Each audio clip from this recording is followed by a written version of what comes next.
Namato Ratana Tayasa. May I pay homage to Triple Gem, the Buddha, Dhamma, and the Sangha. My respect goes to my parents and my teachers. Hello, good evening. So today is Thursday, the 16th of July 2020. This is Ajahn Sujan from Varapunya Meditation Center, Aberdeen, Scotland. As usual, I'm here with you all on this evening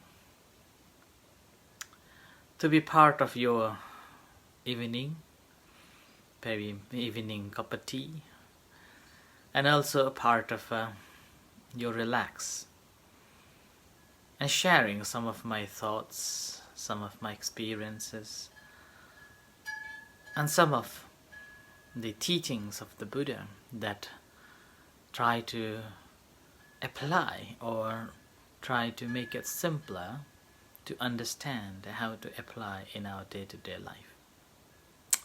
And thank you everyone for listening every night, this Facebook online talks. Thank you Margaret, Suresh from Nepal, Manish from London, and everyone. So far we have been talking about this Four Noble Truths on the base of the first discourse of the Buddha. And we are focusing on now Second Noble Truth. And it's been 2 nights that I was talking about the food. I thought that I will end last night on the food and the nutriments, 4 types of nutriments that is the cause for the thirst or the desire to arise. And the second noble truth, let me remind you again, that every problems or every sufferings has got the cause for it, or it's called a samudaya, the cause of the troubles. And the cause of the troubles is the thirst or tanha. And I have explained different forms of the tanha, the aspects of the tanha, and we end up looking at the food or nutriments that I explained yesterday. And today I am moving on to the next word or the topic, which is related to the tanha, the thirst or the craving.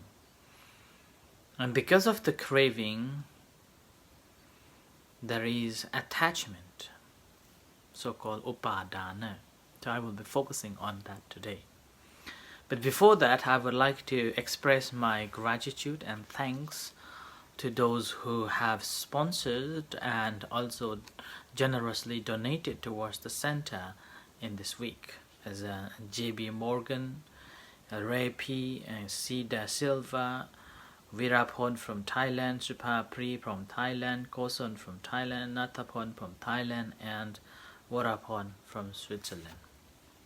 So thank you everyone for your generous donation towards the center, and sponsoring the activities at the center.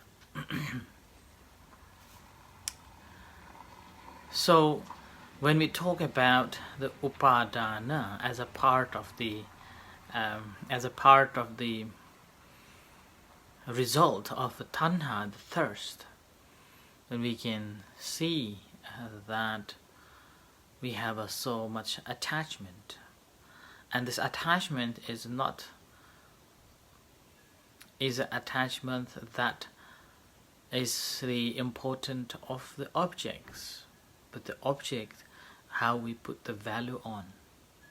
It is not a glass which is important, but who gave that glass to us is important. So that's why the more we put the value onto it or link or relate to it, then that particular objects become so valuable and we attach to it. And this attachment is again generated simply due to the tanha, the thirst or the craving. And that is the reason why the Buddha, or in Buddhism, the first teachings that Buddha taught to the people or the lay followers or the householders is learn to give a dana or the offering, or giving, or being a generous. And the reason behind is very simple logic, that as a living in a household life, it is obviously that we have to go and earn money to live. And I think I have mentioned this a couple of times already too, that as a householder it is each individual's duty to go work and find the job and accumulate the wealth. And once you have accumulated the wealth, it normally generates the attachment to it or possessiveness, that I have spent this much time, this much work I have done, and now I have earned this much, so this belongs to me. And this possessiveness becomes more gross and more subtle. And that's the way how we generate the attachment to the things, an attachment to the possessions that we have acquired. And the more we have developed this attachment towards the, let's say, finance or the materials, then it will be very difficult. And that creates the friction, that creates the boundaries, that creates this is me, this is mine, and this belongs to me, that belongs to you. And with that we would like to accumulate more and more. And the more we have this nature of attaching or attachment to the materials and the possessions, and this possessiveness becomes stronger, and with that there is a sense of a domination. There is a sense of a differentiation and a biasness. These are develops. And that's the reason why, as a householder, first thing we have to learn to let go. And that letting go we can develop simply by learning to give something small. And that is known as the dana. Yeah?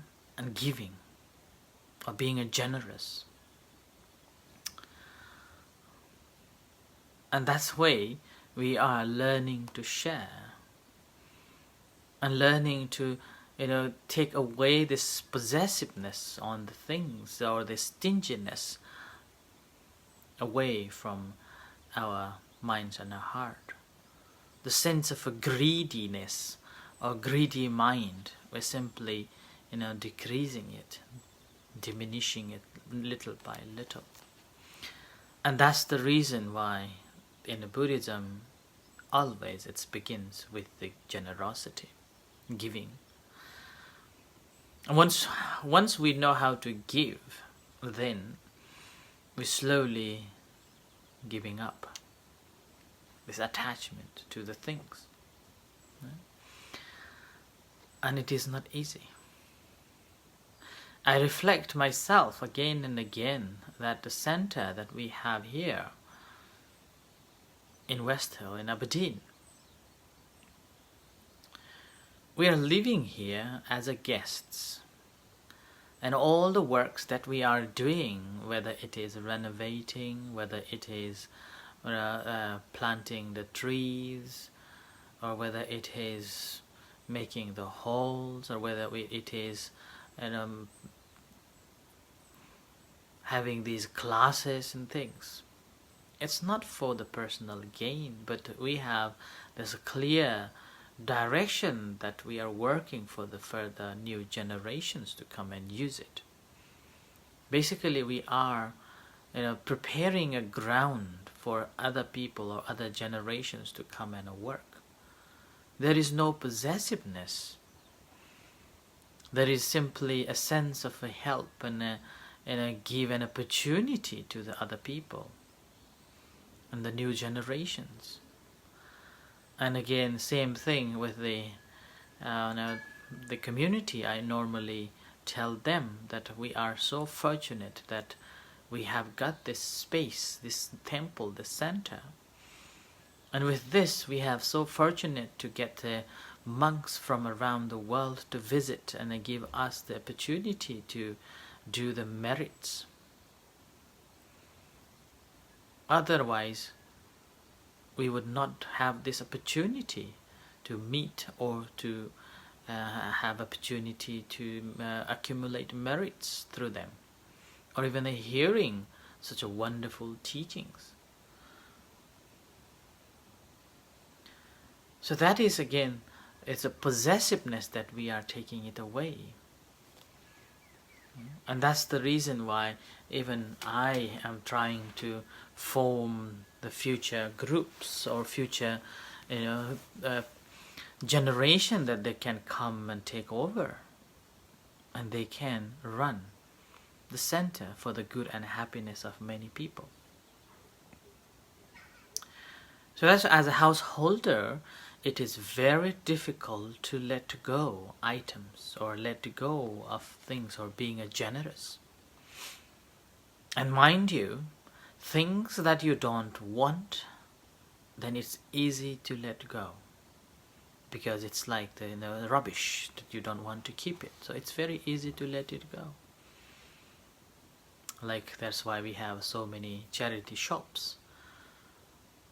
And I believe, and after this lockdown, people will be dropping off plenty of clothes and plenty of other materials to the charity shops. And that's because we don't need it, we don't want it anymore at homes. And it's very easy to let go. Yeah? So things we don't want, we don't like, it's easy to let go. What about things that we really like? Things that's really valuable. It's not easy. And more into it, as I said at the beginning, that it's not the object that is important, that we have this attachment, but the value that we put it on. It's an object who gave you is matters. Doesn't matter how small or how big that is, or doesn't matter how tiny or useless that is, but we cherish it because someone has given, special person has given it to us, and we keep it for a whole life. And if something happens, then because of this relationship that we have developed, attachment to it, and that causes other sufferings to come. Stress, distress, unhappy, and angry, like that. I remember a lady, she was very old now. She's very old now, and she lost her husband maybe now 20 years ago. But she's still attached to his clothes, all the clothes, and still in the cupboard, as it was. And she said that every night she wants to open that wardrobe just to feel the smell of her husband. And she cannot let go of it at all. Even her daughters wanted to take it to the charity shop, and she doesn't allow it to take it to the charity shop. And she knows that how many clothes are there. And one time her daughter, someone took away one clothes from the wardrobe, and she felt very sad. It took a long time to heal, to let go that attachment. Yeah? So that's why it is the matter of the mental relationship, that how we put the value on. The object is the trouble. Right?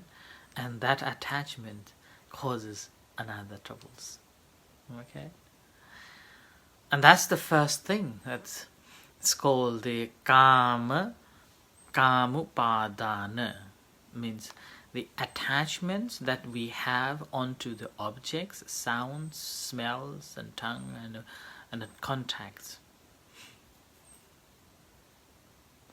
And with that, we are having these things. And as a result, Buddha simply emphasizing all the householders to learn to let go by giving. And not letting go. And my understanding is you are learning to give material things, and gradually it's become a custom. Your mind used to with it and able to let go of your emotions. And later on, you will be able to let go of your views and of your identity view. Yeah?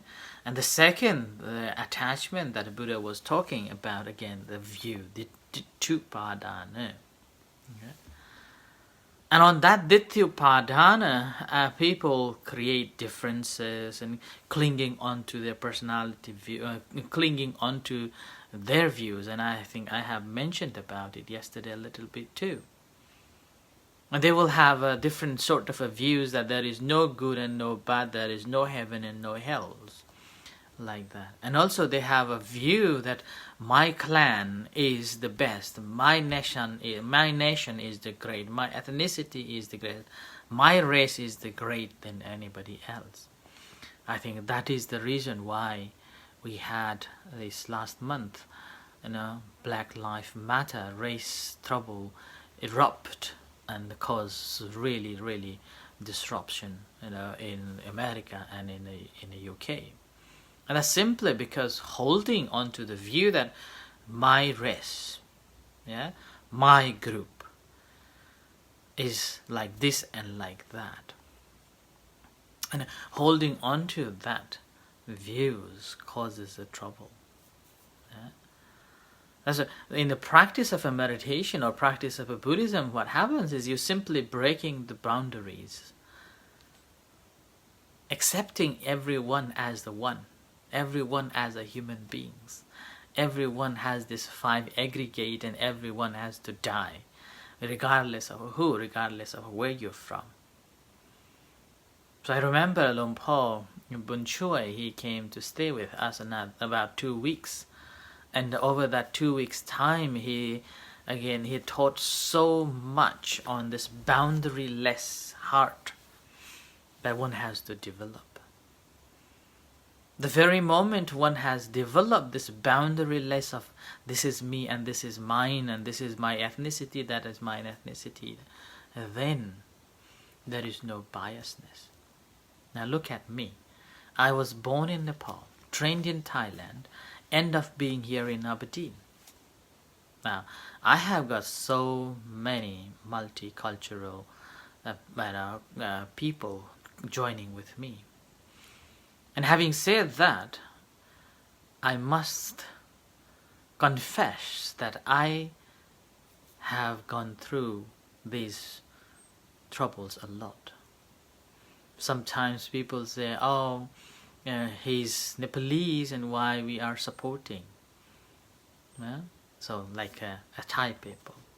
And then sometimes a Sri Lankans. And sometimes like that. And then sometimes, let's say, Sri Lankan people felt like, Achan is biased. Achan is more onto Thai people. And then same thing, Thai people say, Achan is more into the Sri Lankan people. Or more into the Westerners, like that. And Achan is biased. And then I thought, that's interesting. Who has created these boundaries? Who has created this me and mind? And with that there is no intention in me at all to define this is this and this is that. All my intention is to be here. Whatever I know, I share with you, and opening the center and having the center, providing this platform that everyone can and work together and learn together for a spiritual growth. I don't mind who you are, where you come from, as long as you have a good intention to learn, a good intention to practice. Oh? And that's the pure intention. That's why I even made a motto, and a center's motto, that helping hands, a healing heart. So we come together helping each other to grow in this spiritual path, to heal ourselves, finding the ways to heal our troubles that we are going through, whether it is physical problem or whether it is mental problem. Right? So this we can take on if we know that we are holding on to the views that this is me and this is my culture, this is my nation, like that. And that's the third attachment that Buddha taught, that because of that differentiations, we tend to hold on to the rites and rituals of this culture or that culture as this is the right one, that is the wrong one, like that. And it was simply emphasized that if you're doing this tradition, this rite and rituals, it basically takes you to the heavens, or basically take you to to liberation, like that. And it's simply based on how attached we are. So that's why Buddha said that initially we do have to rely on the rites and rituals to connect. Yeah? To connect. And as we are doing that for some times with having this clear mindset and this open-minded learning through doing it, and gradually what happens is at the end we have to let go of these rites and rituals. It's no more important at all. These are just the vehicles that we use to cross or to travel. And the Buddha used the raft as a simile. You are using the raft, but once you have crossed, you are not taking the raft with you. So these are like that. But because of having this concept of I am belongs to this race, I am belongs to that race, I am belong to this ethnicity, this nationality, and I have these rites and rituals, holding on to this as attachment, then creates the trouble, and thinking that I must take the raft with me. And that's not the right thing. We have always leave the raft behind. And with this, it just reminds me a story. In Nepal, there is a very famous story. It happened that there was one occasion, one family was performing this post-funeral service. Yeah? And we have this ceremony. We normally invite the Buddhist priests from the high caste. Originally they were Buddhist monks, and we invite them for this ritual. And this family was just preparing this ritual, and somehow a black cat crossed the ritual. And having seen the black cat continuously wandering around, this house leader, or the father of this house, annoyed and catch this cat and kill it on the spot. Now, his son saw that without knowing why he did that, but he remembered that my father killed a cat during this ritual. And after his father died, he had to perform this ceremony. And he went on finding this black cat in order to make this ritual complete. And develop this view that this is my view, that I have seen it and my father had done it, now I have to do it. Right? So he went on searching for the black cat. And again, that passed on to the sons and then generations after generation. And it's become a trouble. right? And at the end, in the modern days, it's stopped. So like that, when we are not wise enough or using the causes or the reasons properly and wisely reflecting, we end up being blind and avijja, the ignorance, and taking our own personality view. So that's why the fourth attachment, the Buddha said, the attachment to personal views or personal understandings. It's called attavadhupatha, clinging to the ego beliefs, like I am exist, I am the boss, I know best, and with that creating the divisions. If someone doesn't do that, then that's the trouble, like that. Okay?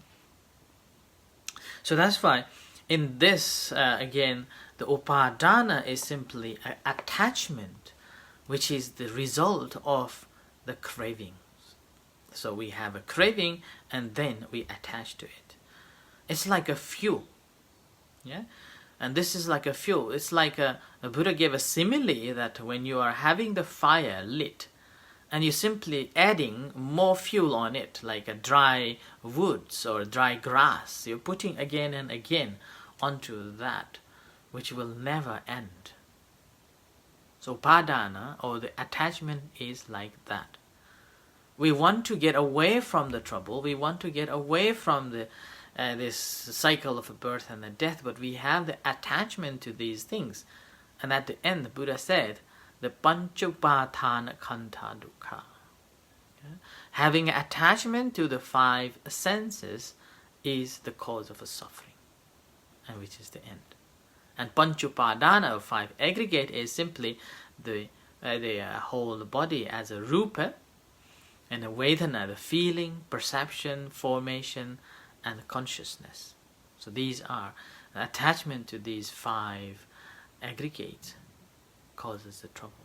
But the very moment when we leave it, then there is no more troubles arise. So in this second noble truth, when we look at it, the upadana, we can see that there are three main root causes of the trouble. One is tanha, and which is again very moment when we talk about the tanha, it also talks about the upadana, the attachment, and it also talks about the ignorance, avijja, not knowing what should be known.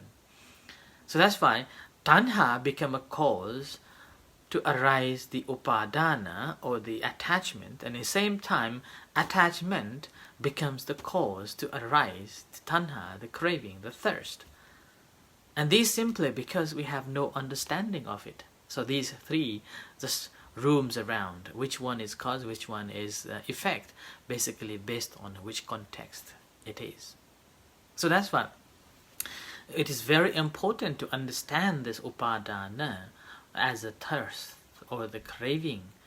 And in the Paticcasamuppada dependent origination, Buddha explained it. Upadana is the result of the craving, or the attachment is simply the result of having the craving. And then this upadana is the first, present moment, present condition to arise other things, whether it is our life or whether it is any other actions. So that's why it's very important to understand it too. And this again we can link it in our day-to-day life too. So I end on the second noble truth in a part of upadana today. So thank you everyone for listening, and we'll see you shortly for the chanting and guided meditation. And if you are not following, we'll see you for the talk tomorrow at 6:30. Otherwise, we'll continue and see you shortly. Thank you for listening. May the Buddha bless you. Thank you, and see you shortly. Thank you.